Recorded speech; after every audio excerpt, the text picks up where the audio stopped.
నిన్నటి current affairs చివరి ప్రశ్నకు సమాధానం. దేశంలో తొలి హైడ్రోజన్ రైలు ఏ రాష్ట్రంలో అందుబాటులోకి రాబోతోంది? భారత తొలి హైడ్రోజన్ ట్రైన్ హర్యానాలో లాంచ్ కానుంది. ఆ రాష్ట్రంలోని జింద్ సోనీపట్ రూట్లో ఈ హైడ్రోజన్ రైలు సేవలు అందించనుంది.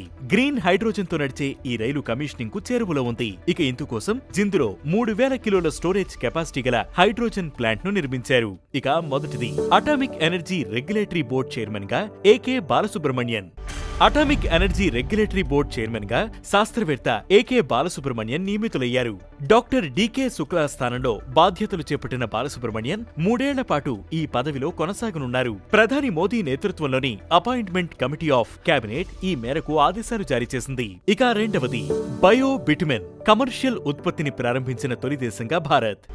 జీవ పదార్థాలు, వ్యవసాయ వ్యర్థాలతో ఉత్పత్తయ్యే బయో బిటమిన్ ను కమర్షియల్ ప్రొడ్యూస్ చేసిన తొలి దేశంగా భారత్ నిలిచింది. పర్యావరణ హితంగా హైవేలను తీర్చిదిద్దడంలో ఇది కీలక ముందడుగ్గా నిలిచిందని కేంద్ర మంత్రి నితిన్ గడ్కరీ పేర్కొన్నారు. రోడ్డు నిర్మాణాల్లో శిలాజ ఇంధనాలపై ఆధారపడడం తగ్గించేందుకు ప్రత్యామ్నాయంగా ఈ బయో బిటమిన్ ను వాడుతుంటారు. ఇక మూడవది 66 అంతర్జాతీయ సంస్థల నుంచి తప్పుకున్న అమెరికా.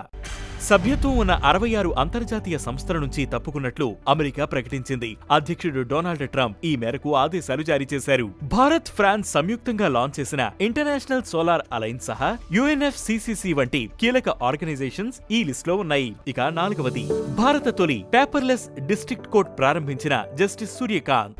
దేశంలో పూర్తిగా పేపర్లెస్ గా మారిన తొలి డిస్ట్రిక్ట్ కోర్టుగా కేరళలోని కాల్పెర్టా కోర్టు నిలిచింది. జనవరి 6న ఈ ఘనత సాధించింది. భారత ప్రధాన న్యాయమూర్తి జస్టిస్ సూర్యకాంత్ దీనిని లాంచ్ చేశారు. కోర్టు కార్యకలాపాలు పూర్తిగా డిజిటల్ గా సాగేలా Kerala high court AI powered tools design చేయించింది. ఇక ఐదవది అంతర్జాతీయ క్రికెట్ కు ఆస్ట్రేలియన్ క్రికెటర్ వీడ్కోలు. ప్రముఖ ఆస్ట్రేలియన్ క్రికెటర్ ఉస్మాన్ ఖవాజా అంతర్జాతీయ క్రికెట్ కు వీడ్కోలు పలికారు. సిడ్నీలో జరిగిన ఫైనల్ యాషెస్ టెస్ట్ తన చివరి మ్యాచ్. 2011లో ఆస్ట్రేలియా జట్టు తరపున అరంగేట్రం చేసిన Khawaja 6206 test runs, 1554 ODI runs చేశారు. ఆస్ట్రేలియాకు ఆడిన తొలి పాకిస్తానీ, తొలి ముస్లిం క్రికెటర్ గా ఉస్మాన్ ఖవాజా నిలిచారు. ఇక ఈ రోజు కరెంట్ అఫైర్స్ క్వశ్చన్: ప్రపంచంలో అతిపెద్ద గ్లేషియర్ ఎక్కడ ఉంది? ఈ ప్రశ్నకు సమాధానం మీరే కామెంట్ చేయండి.